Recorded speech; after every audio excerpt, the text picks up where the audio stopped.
the final picked movie, we've got a special extra movie after this one. You can't see right now, but I'm doing the thing from Home Alone where the kid slaps his cheeks and it opens his mouth real big. Whoa. Awesome. Thank you for that visual. Was Dylan's pick this week, that being the 2023 film Dungeons & Dragons Honor Among Thieves. Please tell us about it. Listen, you guys ever played Baldur's Gate? Or you guys ever played Dungeons & Dragons? Just imagine that, except we're following set characters. This guy's wife dies, he goes to be a thief because he doesn't like the life he has, he gets sent to prison, then needs to save his daughter from a con man who's trying to have an entire city turned into zombies for money, and they stop all of that from happening, and they're still thieves. Fun fact, the other adventurers that we see during the arena scene are actually from a 1983 D&D animated TV show. That's fun. I had a feeling there was something going on with them because they just really fucking stuck out. It was like, who are these people who are just like cosplaying in the world? Yeah, they were very old and kind of generic looking. Yeah, I'm glad I picked up on that. Cool. That's a good fun fact. Sick. Woo! Okay, Dylan, where are you putting this one? This is I could see this being a very contentious movie. I just gave it a flat A. I enjoyed it. Whoa. Tanner, how about yourself? Dude, I am sitting at an S-. Oh my god. Wow. Jackson, bring us down to earth here. I am in between a B and a B plus right now. For some reason, I was kind of expecting you to say, I'm at an S. I'm liking the variety Jackson here. would be so hands. based if he ever did that. Yeah, right. I'm going B as well. Sick. Whoa. I'm not gonna, well, I guess I might as well get into it if I'm gonna say this. One thing that I got worried about going into this is one of the reviews on, that I had seen going into it said something about how this is just another one of those movies where they're just using it as a vehicle to, deliver a message over a movie. And I have a bad history of not liking those movies because it's dumb. Just make a movie. Who cares? Quit but inserting I woke into my D&D. Yeah, what would the message be? Yeah, what are you talking about? Marry and have kids with black women. Yeah. So now that I'm looking back on that review, that person's retarded. But yeah, I like how I was going throughout this, and like, mind you, I've had minor experience in a D&D campaign. We're going through a Baldur's Gate 3 playthrough for the audience members who wouldn't know that. And I liked how in the world I could be involved in it. Obviously, if you don't have any experience, you're not going to have a fucking clue. But, like, you know, I didn't remember the name of the Displacer Beast, but when we got to that portion, I was like, oh, shit, we've seen one of those. That's really cool. And, like, they're naming all these places. And I think they do a good job of making the world just feel included. Like, we don't go to all these places, but if you know, you know. Which, you know, maybe not a good storytelling, but I like the interaction between the characters. I like how, you know, you've got Warrior Chick. She's dumb, but she's super strong. That checks out. You've got Bard Man. He's good with charisma and, like, coming up with ideas. That fits. You've got fucking the Sorcerer guy. I don't know what his strengths and weaknesses are, but he's kind of there. I mean, he lacks confidence. That was his entire arc. Yeah, but that's not a D&D stat. Well, it actually is. It'd be charisma, and sorcerers use charisma as their spellcasting modifier, so it all makes sense. There we go. But, yeah, the only issue I kind of have, I guess, I like how everything wrapped up. The only issue I have is when the daughter forgives the dad, it felt kind of unearned and sudden. Like, she's been lied to, like, her whole life about everything that's been happening to her and her family.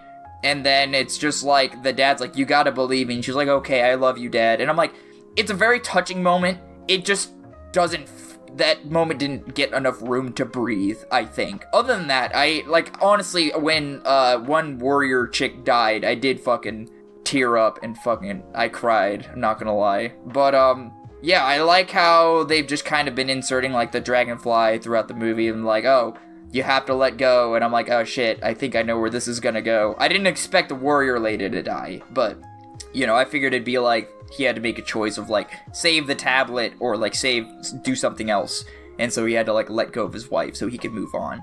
But yeah, I thought the acting was pretty solid. I thought their use of practical effects, not great, but I do appreciate it. I do like practical effects over. There were practical effects, right? Am I fucking crazy? Yeah, gelatinous there were, cube but was why are they not great? I don't know. It's just I feel like Labyrinth did it better, in my opinion. But dude, what better? It just looked. What are you talking about, dude? I don't know, man. It was fine.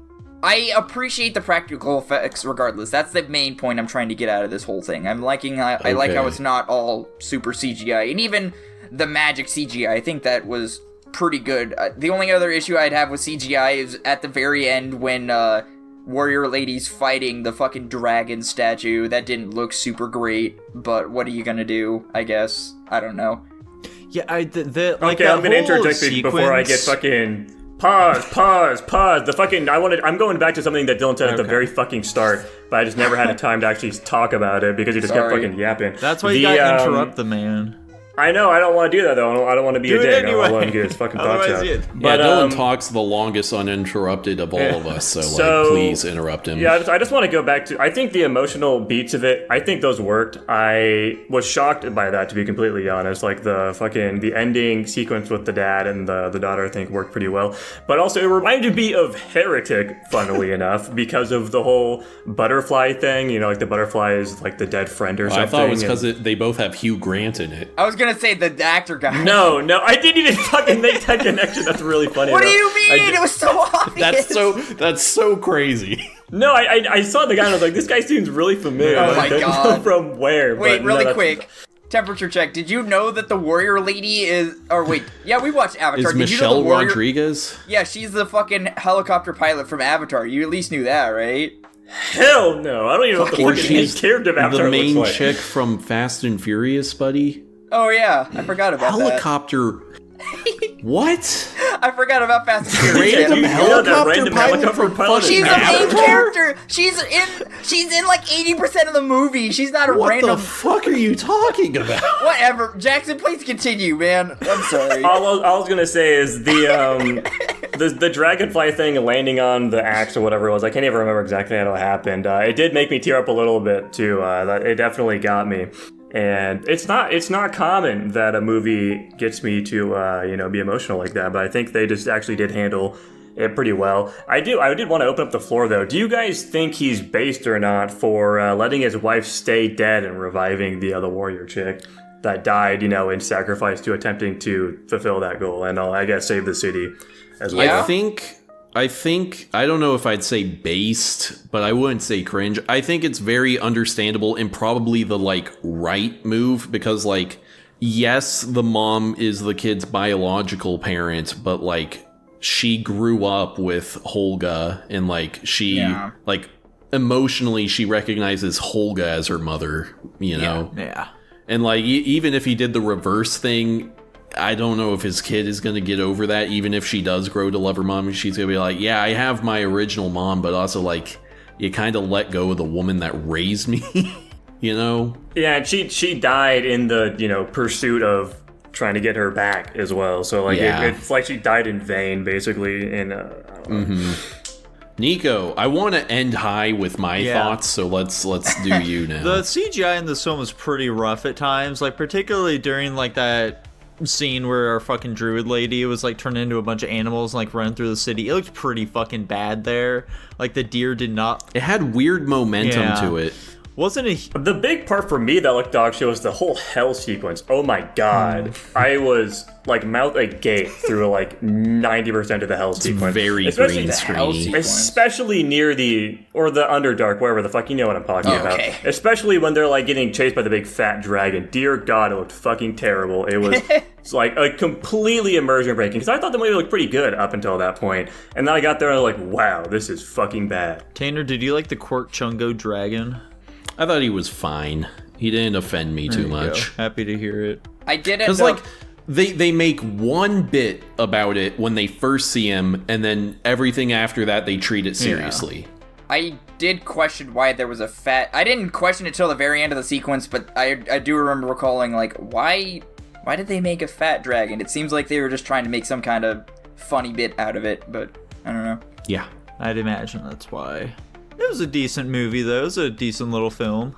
It's got some funny parts in it too. I wasn't expecting to find it funny. Like the graveyard sequence of digging up people, I think that was handled pretty well. There's just like a bunch of like random little tiny clips, like when they get out of the Underdark, the fucking commentary of the guys like walking in a straight line and going over the boulder, you know. There's just a bunch of random little stuff. Yeah, they've got some fun, interesting problem solving techniques too. I really did just feel like watching a D&D campaign. I know, shocking. Yep.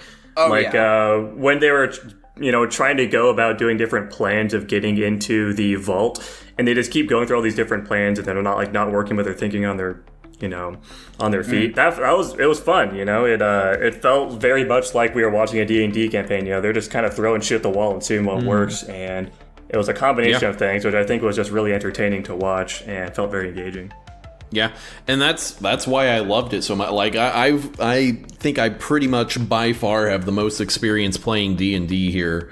And yeah, I think this movie captures the feeling of a D&D game probably about as perfectly as a movie can accomplish that, because it's just like the fun of it and how adventurous the world is. And like, I think they do a great job tonally of like writing that line that you often see in a real life D&D game where like, yeah, the players are going to be making quips and they're going to be making jokes and whatever. But then like, oh, we have like the threats are serious and you're going to take that seriously. Like it manages to have that, and there's some emotional beats that it hits as well. I think it does a good job just meeting everything, and like, they don't even really stretch the mechanics that far. Like, if you're like trying to be a stickler about the rules of D&D, it's pretty faithful in that regard as well, which I think is pretty impressive.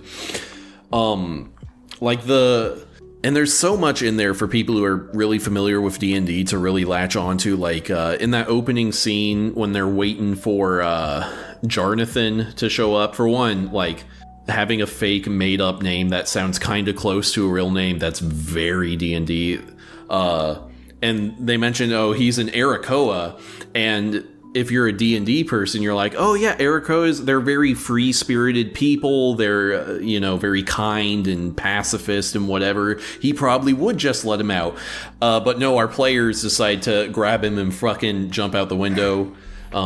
And there's so many little moments where you kind of... It's like you feel the hand of the DM dip in. Like, when they meet Jank and you're like, okay, this is the overpowered DM character because he wants to play for a little bit.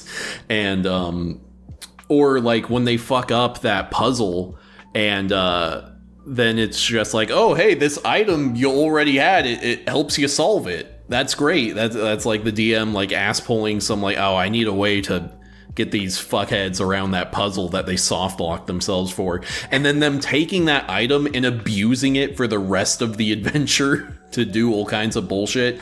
It's so perfect in that regard. I think it's pretty well paced as well. It's 2 hours and 12 minutes, but I feel like it didn't like weigh me down at all. I thought it was clipping through everything pretty well. I like our characters. I think they make a lot of sense. Like I said with Simon, I think it's really neat that like, sorcerers, they use charisma for spellcasting, and they're like, oh, he's not very good at being a sorcerer, and it's because he's not charismatic. It's so like, everything kind of matches. My big complaint is that like this movie does often dip into like millennial writing, or you could say like Marvel quippy writing, and honestly, for D&D, that actually works a lot of the time because it's you, the players, doing that stuff, so it's not the same as watching someone else do it. And some of it doesn't hit, some of it does. Like, overall, it doesn't drag me down very far, but I'd say that's my biggest negative. A few of the quips, I'm like, okay, that one wasn't even funny. Dude. I think I am with you, Tanner. My biggest gripe, too, was just with some of the writing. It is very millennial tier shit. It's pretty funny for the most part, but there are certainly some sections that are very cringe and pulling me out of it a bit. CG as well is not particularly grandiose, but it's a good time overall. Why'd they make the halfling just such a tiny man? That was very well done, I will say. I was surprised. Dude, I forgot an important question. The druid lady, hot or not? What's our take? I'd say yes. Let's fucking go. Unfortunately, every time I see some fucking ginger chick, it just reminds me of my homeless friend, so I'm immediately getting turned off. Oh, bummer. Damn. And one more thing about, like, the sort of dichotomy it has between, like, the more serious side of D&D and the more fun, lighthearted, I feel like they do that split throughout the film with everything. Like, I feel like our characters are kind of split that way, where, like, Edgin and Simon are a bit sillier, whereas Holga and Doric are more serious characters. And then with our two villains, we got, like, the charismatic, charming, like, funny guy, con man character, and then the fucking end of the world zombie plague sorcerer or whatever. Yeah. I think they just do a fun thing throughout there. And, Hugh Grant is, he's just great. I love watching that guy. Very funny. I like that bit he does. I mean, he's very funny throughout the whole time they first meet him again. But at the very end, when they're, like, trapped in the quicksand and Holga, like, screams at him and he just goes, I'm Holga, dirt, dirt, dirt. And then he walks out the room. That got me to laugh pretty hard. I do like the villain a lot. He was actually quite a highlight for me. Yeah. They handled them very well. He's just such a piece of shit and so unapologetically about it that it really adds to it. Plus the dichotomy of, like, him being really charismatic and then there's just the fucking psycho woman just standing there doing some bullshit all the fucking time looking crazy. They're a good pair, I have to say. They're a good pair. I did like at the very end, after they defeat her, that the druid just goes fucking crazy on her, just demolishes her body. Oh, yeah, that's what I was gonna, like, put in, too, is, like, it was such, because you said something, this is a throwaway thing, you said something about Marvel quips, that was very much a Avengers-esque reference with her just fucking slamming the lady's body on the ground. I thought that was a little bit much, but I think it was a comedic charm, I think, that you had referred to with the rest of the movie. But yeah, still enjoyed it. Yeah. And I think I read this in a review or something, but someone pointed out, like, each of our main characters are, like, a different type of player. You got our main guy is, like, the guy who's all about RPing, but he doesn't care about combat at all, which is why he doesn't do jack shit at any point in this movie. Holga is, like, the player who's all about combat, but they don't care about like, roleplay at all. And they're like, and you even see, like, the DM, like, force them into an RP encounter for her to, like, give her some backstory. Simon is, like, the new player who accidentally chose the most complicated class in the game. And Doric is the character who just wants to do cool shit. And so they force the DM to allow them to do stuff like transform multiple times in one battle or whatever. Yeah. I do think an enjoyable quirk of the movie is Holga just kind of saying whatever the fuck she wants, and, like, just the worst possible option, or, like, just the dumbest response. I thought that was very fitting to the character. It was very, very fun throughout the entire thing. Holga's just the fucking one dude from Guardians of the Galaxy. Yeah. And it sometimes kind of feels like you can, like, in your mind see where the roles are, like. And that's kind of an unfair advantage this movie has over other movies being a D&D movie. Like, when some stupid, unexplainable bullshit happens, you can just be like, that's just D&D sometimes, Nat man. 1, baby. That's a Nat 1 right there. That's just what happens. Or when they, pull something off completely and probably like, listen, it's a Nat 20, it happens, That's just them being faithful to the source material, okay? I will It's not also, contrived in this film. I will also say, there was a bit of it that was kind of just a funny line in it, but one thing that kind of set a story tone is when they were talking about how, like, oh, it's a door, can't you just whatever, and he's like, I love how people just assume magic is just the answer to everything. Like, there are limits. Like, you can't just do whatever the fuck you want with magic. Now, granted, there's a lot of shit you could do with magic, but I like how they at least set a realistic tone for the movie where, yes, magic is awesome and powerful, but there are, like, these limitations. Really cool. And in that regard, I'm glad they're not they weren't doing the like really cheap comedy they could have done, where they're like constantly pointing at stuff in the world and be like, isn't that fucking silly and stupid? The only one I can really think of is they do the bit with the speak to dead spell, where it's like, hey, we can ask him 5 questions, and they're like, isn't that kind of arbitrary? He's like, I think that's the only one of those types of jokes they really do, and I appreciate that they didn't go for that low-hanging fruit. Yeah, that was a very funny bit. Wow, Holga, it looks like you were in a real rage right there. Oh, she was a barbarian. That reminds me, the action sequences were pretty good too, especially with the Holga ones. They're well choreographed and fun to watch. I agree, yeah. Well, fantastic. That seems like all of our thoughts here. So, yeah. I think so. Obviously, I'm sticking at my S-. I love this movie, and I think it is a delightful D&D experience. Sounds like the director really rolled a nat 20 with you. It's more like an 18, but you know. I agree. I would lop your head off right now if I could. Dude, unfortunately, you rolled a 12 and my AC is 13. Better luck next time, buddy. D-tier. Sucks to suck. Whoa. I think I'm gonna bias towards my higher end and give it a B+. You know, Tanner, you've said a lot of things. You give me a lot to think about. I've been yapping this review. Is it S- for me now, though, is the big question. S- though, you know? It's at least an A+ at the very least. Curious. You know, I can change it later. I'll give it an S-. I'll join you. And it lands at a flat A overall. How exciting. Fantastic.